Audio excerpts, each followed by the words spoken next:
Spoiler alert: if you are not caught up on The Walking Dead and don't want to be spoiled, stop reading. Last chance on the November 26th episode of The Walking Dead. It appears that Rick Andrew Lincoln has been taken hostage by JD's Pollyanna McIntosh at the very end of the episode. The last thing we see as the episode comes to an end is what appears to be a naked Rick locked inside a storage unit at the landfill where JD's and her people live. This is, of course, after Rick willingly goes to JD's in hopes of making a new deal to get her and her people to join him in the fight against Negan Jeffrey Dean Morgan. Unfortunately for Rick, it seems his plans to recruit them backfired hard. Speaking of plans not going so well, Daryl Norman Reedus continued his own plans of going rogue against the original plans set forth by Rick. After returning to Alexandria, he joined Tara Alana Masterson, Rosita Christian Cerratos and Michonne Dinah Guerrera on an unplanned excursion to see what the sanctuary looks like surrounded by walkers. However, he surprised them by revealing he wasn't just there to be their tour guide, but also so that they could end this war on his own terms. Rick might be Mia right now, but he's definitely not going to be happy about this. Meanwhile, over at the Hilltop, Maggie Lauren Cohan proved she's really falling into her new role as the leader by making some executive decisions about the hostages Tom Payne brought back.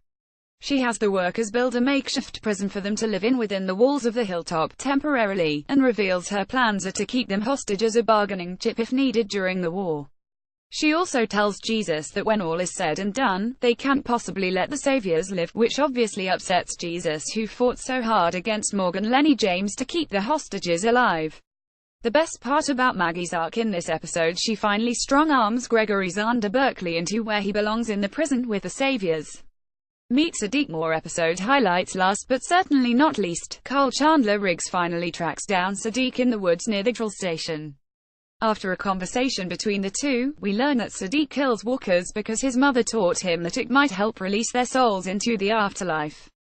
Carl asks him the 3 questions that Aaron Ross Marquand uses to recruit people to Alexandria, and Sadiq passes with flying colors, so Rick's son takes a risk by bringing him back.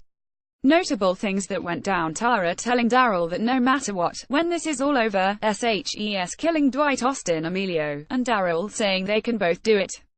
Michonne and Rosita leaving Alexandria without telling anyone, accidentally finding 2 saviors in the midst of a plan to save the sanctuary, then being saved by Daryl and Tara. King Ezekiel Kari Payton, who no longer wants to identify as a king or a leader, is completely defeated by losing his people and Shiva. Carol Melissa McCarthy refuses to let Ezekiel lose himself in his devastation and fights hard to get to him to realize that his work as a leader isn't done yet. Jerry Cooper Anders remains awesome. Tell us, Hollywood Lifers, what did you think of this episode of The Walking Dead? Comment below, let us know.